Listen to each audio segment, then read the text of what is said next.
사도행전 3장 11절에서 17절까지만 읽겠습니다.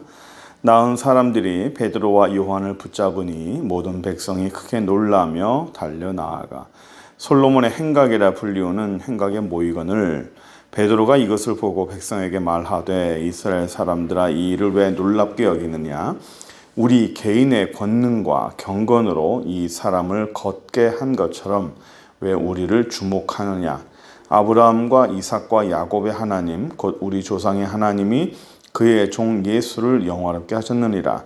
너희가 그를 넘겨주고 빌라도가 놓아 주기로 결의한 것을 너희가 그 앞에서 거부하였으니 너희가 거룩하고 의로운 일을 거부하고 도리어 살인한 사람을 놓아 주기를 구하여 생명의 주를 죽였도다. 그러나 하나님이 죽은 자 가운데서 그를 살리셨으니 우리가 이 일의 증인이라.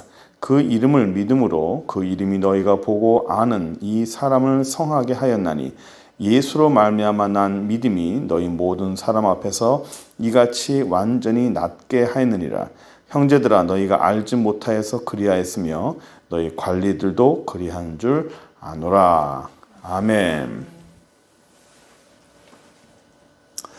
우리 지난번 마지막 시간에 사도행전 3장 11절, 12절을 우리가 마저 정리를 하면서 보면서 이 나면서부터 안진뱅이 됐던 이 사람이 베드로와 요한을 통하여서 나음을 받고 또 이들이 갈 때 이들을 붙잡았다라고 되어 있거든요.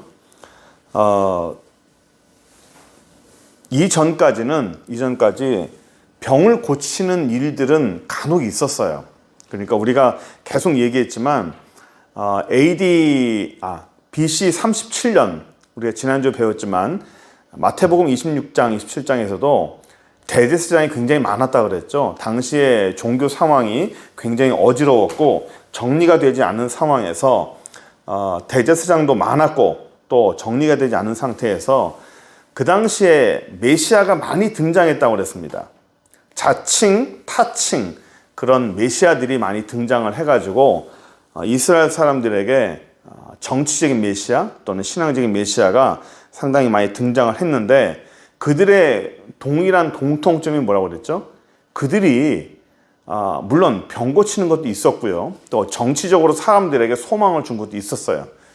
그런데 안타깝게도 그들 모두가 다 죽었다 그랬죠.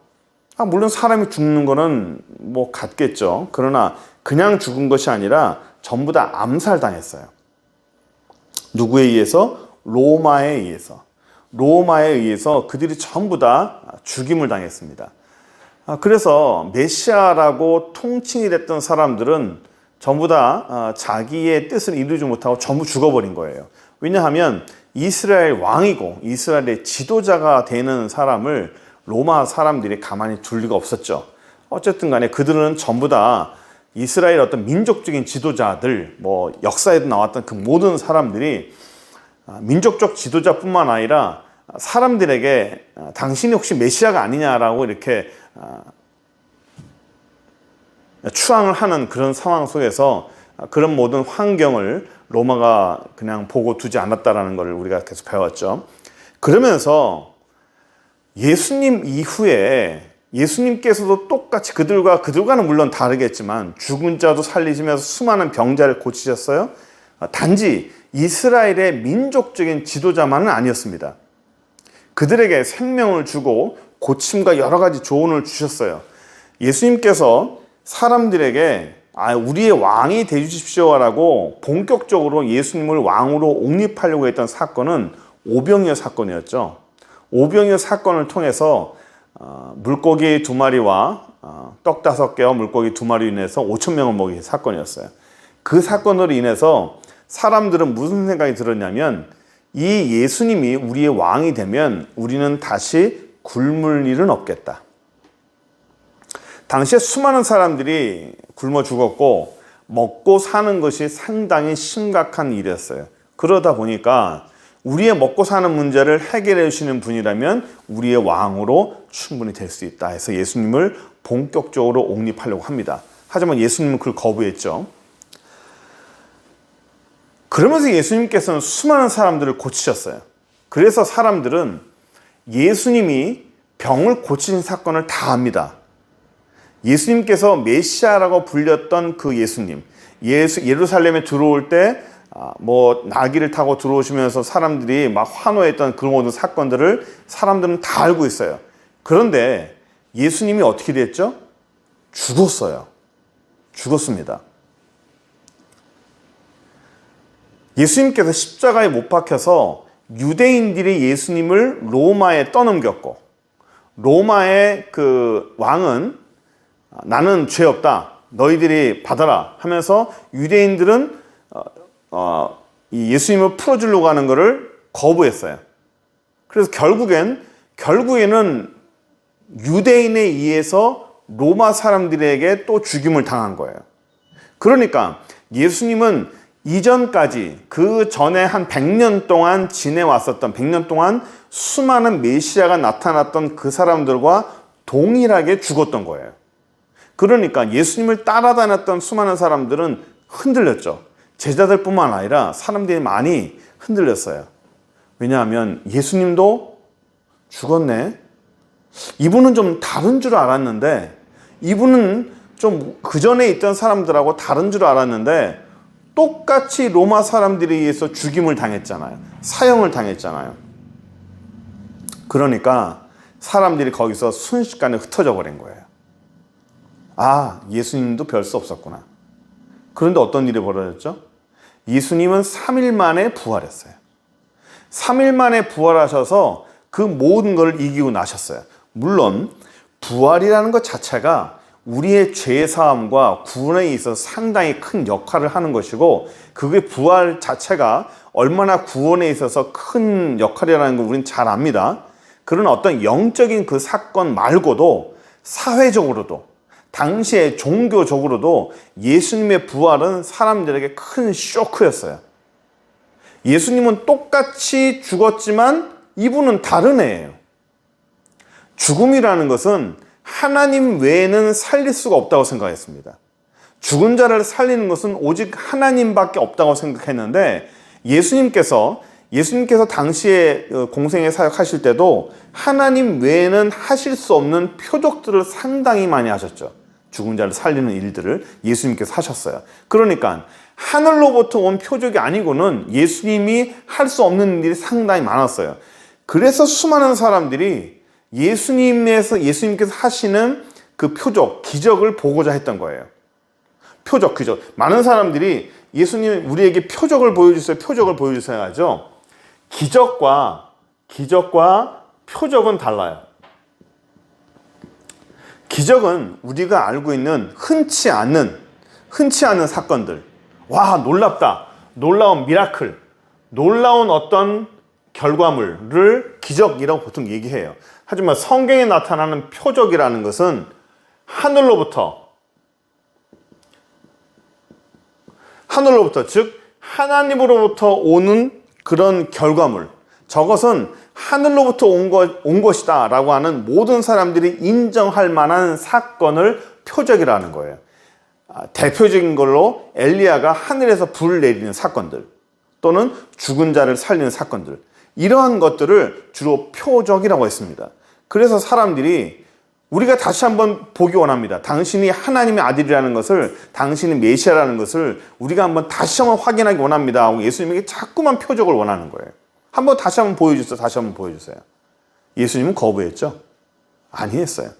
그러니까 예수님은 공생의 당시에도 이런 기적이 아닌, 그 전에 메시아가 나타났던 사람들도 간혹가다 기적을 보여준 걸 했었어요. 그러나 예수님은 기적이 아닌 표적을 보여준 거예요.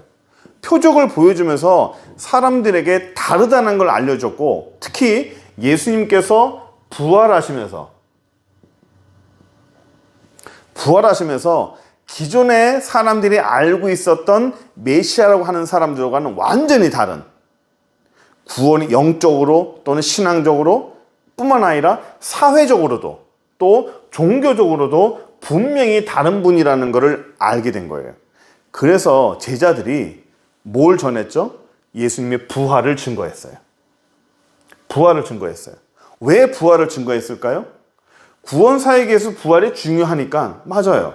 구원에 있어서 부활이 굉장히 중요해요. 하지만 제자들이 또 하나의 것은 뭐냐면 예수님의 부활을 자꾸만 얘기하는 것은 예수님은 이전에 수많은 사람들이 등장했던 그 메시아랑 다른 분이라는 거예요. 그들은 전부 다 로마에서 다 죽지 않았느냐? 끝나지 않았느냐? 그러나 이분은 물론 로마에 의해서 죽임을 당했다. 하지만 이분은 살아났다. 하나님에 의해서 살아났다. 그러므로 로마도 깨고 죽음도 깨고 오직 하나님의 사람으로 인정된 사람이었다라고 말하는 거예요. 그래서 우리가 기다렸던 바로 그분이 바로 메시아다라고 말하는 겁니다. 그러니까 제자들이 얘기하는 게 바로 그거예요. 제자들이 자꾸만 부활을 강조하는 것은 물론 죄의 문제도 물론 맞아요. 하지만 이런 사회적인 문제도 있다는 것을 우리가 알았으면 좋겠어요. 그 베드로와 요한이 안진뱅이를 고친 사건은 그 전에 예수님이 했던 그 사건과 같은 거였어요. 예수님 외에는 병을 고치는 일이 없었는데 베드로와 요한도 병을 고친 거예요. 뭐 영어로 약자로 베드로는 이렇게 피터라고 쓰고 요한은 이렇게 존이라고 보통 약자로 이렇게 합니다.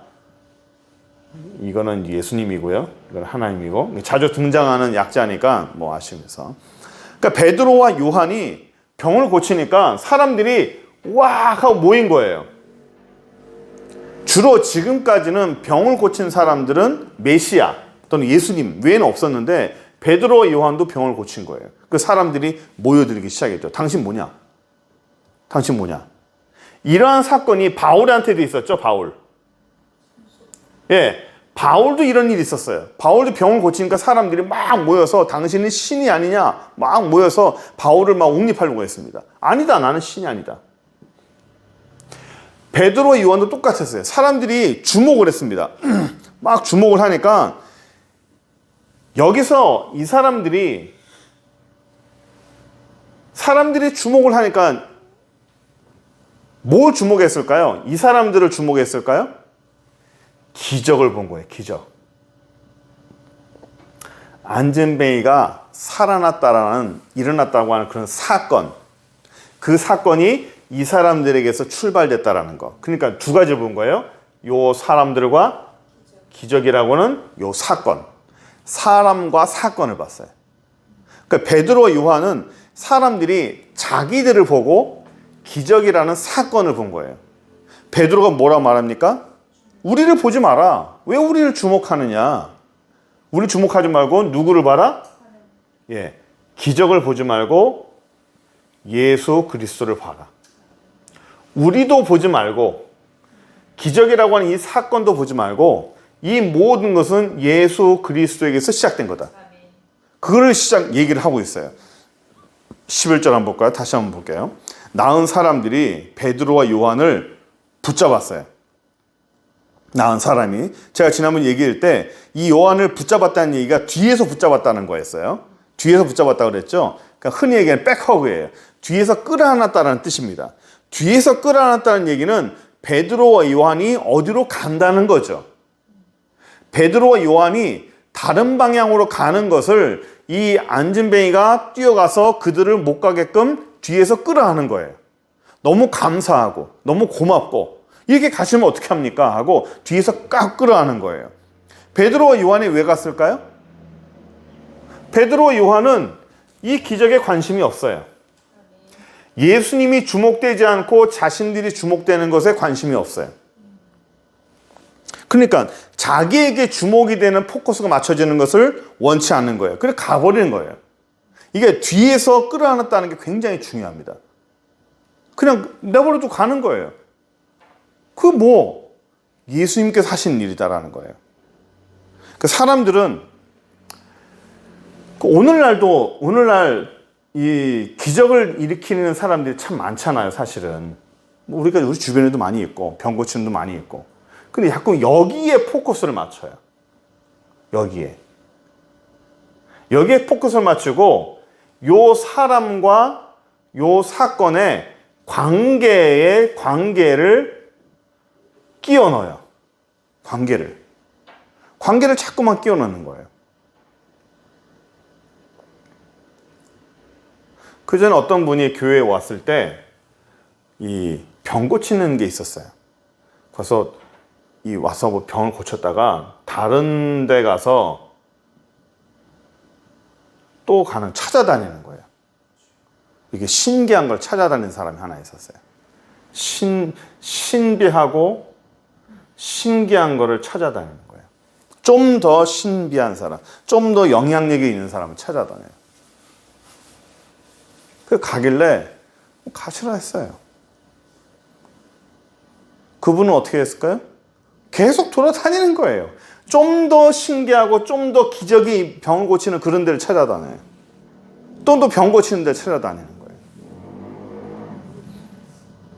그러니까 제가 지난주에도 이번 주 설교 때 얘기했지만 기도원에 항상 돌아다니시는 분들, 그 다음에 유튜브에 항상 돌아다니시는 분들, 이 사람들은 제가 뭐가 없다고 그랬죠?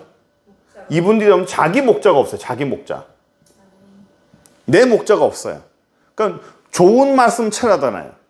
좋은 목사님 찾아다녀. 뭔가 기도원에는요 가면 안수 받으려고 쫓아다녀. 어떻게든 안수 받으려고 그래. 안수 받아서 축복되고 안수 받아서 뭐 잘 될 것 같으면 안 될 사람 없겠지. 그냥 머리 디미는 거예요. 뭔 줄 알고, 그 사람이 누군 줄 알고, 그 사람이 어떤 사람인 줄 알고. 이거 똑같아요. 더 나은 거, 좀 더 나은 거, 나한테 조금만 유익이 되는 거, 그것만 찾아 돌아다녀요. 평생 돌아다녀요. 평생. 이 베드로가, 요한이 그 얘기를 하지 않았어요. 예수님만 얘기하는 거예요.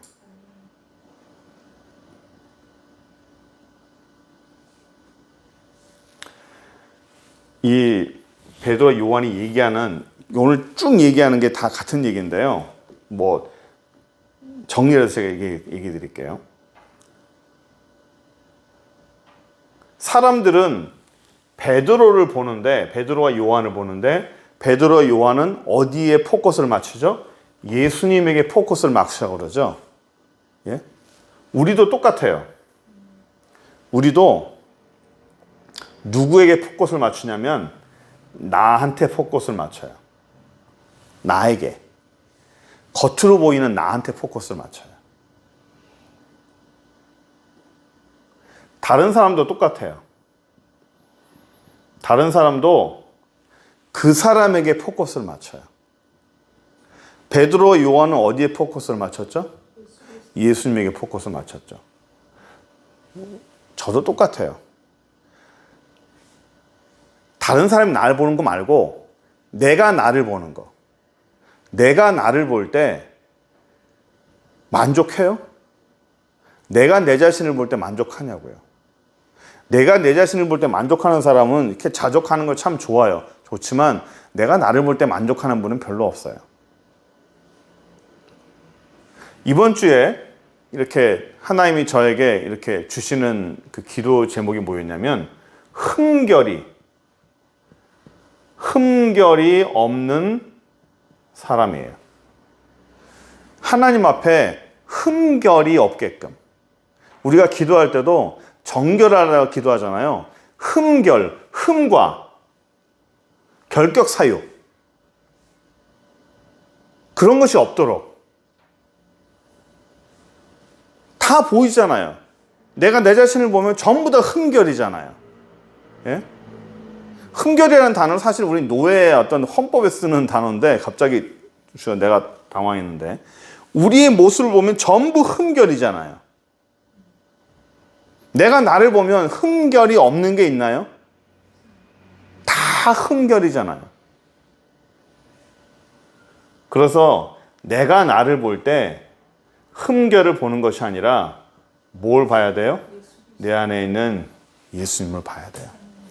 제가 얘기하지만 우리는 예수 그리스도 옷을 입었다고 그랬잖아요. 그러니까 옷을 입었으니까 그 옷을 입은 사람처럼 좀 더 정결해지고 좀 더 흠결이 없는 사람처럼 이게 보도록 해야 돼요. 다른 사람도 똑같아요. 흠결을 보지 말고 봐야 돼요. 그래서 중요한 거 14절 합시다. 14절 보시면 13절 아브라함과 이삭과 야곱의 하나님 곧 우리 조상의 하나님이 그의 종 예수를 영화롭게 하셨느니라. 너희가 그를 넘겨주고 빌라도가 놓아주기로 결의한 것을 너희가 그 앞에서 거부했다.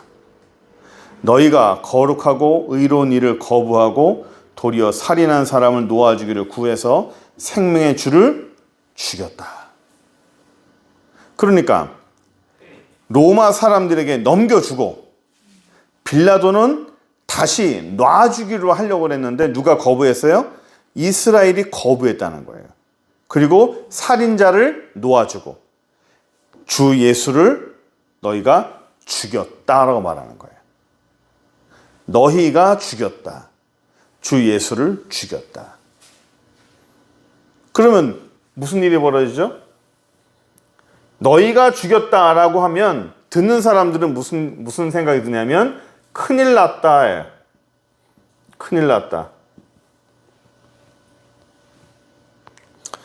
요한복음 1장에도 갔다고 그랬죠. 요한복음 1장에서 요한이 얘기할 때 그 예수가, 그 로고스가 예수님이고 그 로고스가 이 땅에 오셨는데 그를 우리가 죽여버렸다. 그 하나님을 우리가 죽여버렸다. 너희가 그걸 모르고 죽인 거야. 그 사람들이 알게 되잖아. 그 큰일 났다. 우리가 하나님을 죽였다. 이 어찌할꼬? 예수를 믿으라. 그러면 너와 내 짐이, 네 죄가 사함을 받고 저주에서 해방될 것이다. 여기도 똑같아요. 베드로도 똑같은 얘기를 하고 있어요. 너희가 죽였다. 우리가 그전에 얘기했지만 메시아가 계속 로마 사람들이 죽었다 그랬잖아요. 근데 베드로가 얘기하는 건 뭐예요? 너희가 로마에 넘겨줬고 빌라도는 예수를 풀어주려고 했다. 그러나 너희가 거부했다. 그래서 살인자를 놓아줬다. 그래서 베드로가 말하는 게 결국은 뭐예요? 지금까지의 모든 메시아들은 로마가 죽인 건 맞다. 그러나 지금 이분의 메시아는 로마가 죽인 게 아니라 너희들이 죽인 거라는 거죠. 다르다는 거예요. 지금까지 메시아와는 다르다는 거예요. 유대인 너희들이 죽였다. 이를 어찌할꼬. 그러면서 쭉 내려와요. 그래서 잘못했다 쭉 얘기하면서 뭐라고 말하냐면 17절 보세요. 형제들아 너희가 알지 못해서 그랬다. 너희가 알지 못해서 그랬다. 너희 관리들도 그리한 줄을 안다. 너희가 모르고 그런 거다. 모르고 그런 거다. 베드로가 살 길을 제시해 주는 거예요. 알고 그랬겠느냐? 모르고 그랬지. 모르고 그런 거 아니겠느냐. 그러면서 19절. 그러므로 너희가 회개하고 돌이켜 너희 죄 사함을 받으라. 이같이 하면 새롭게 되는 날이 주 앞에 이를 것이다. 어떻게 하면 좋을까? 큰일 났다. 어찌할꼬? 너희가 근데 모르고 그런 거 아니냐? 너희들은 저주받아 마땅하지만 모르고 그런 거 아니냐? 그러니까 알지 못하고 그랬으니까 돌이켜 죄의 사함을 받아라. 지금까지 하나님을 모르고 함부로 했던 것 죄의 사함을 받고 회개하면 용서가 된다라고 계속 얘기하는 거예요. 그 베드로는 계속적으로 사람들이 우리의 어떤 흠결 모르고 그런 거야. 너희가 모르고 그런 거야.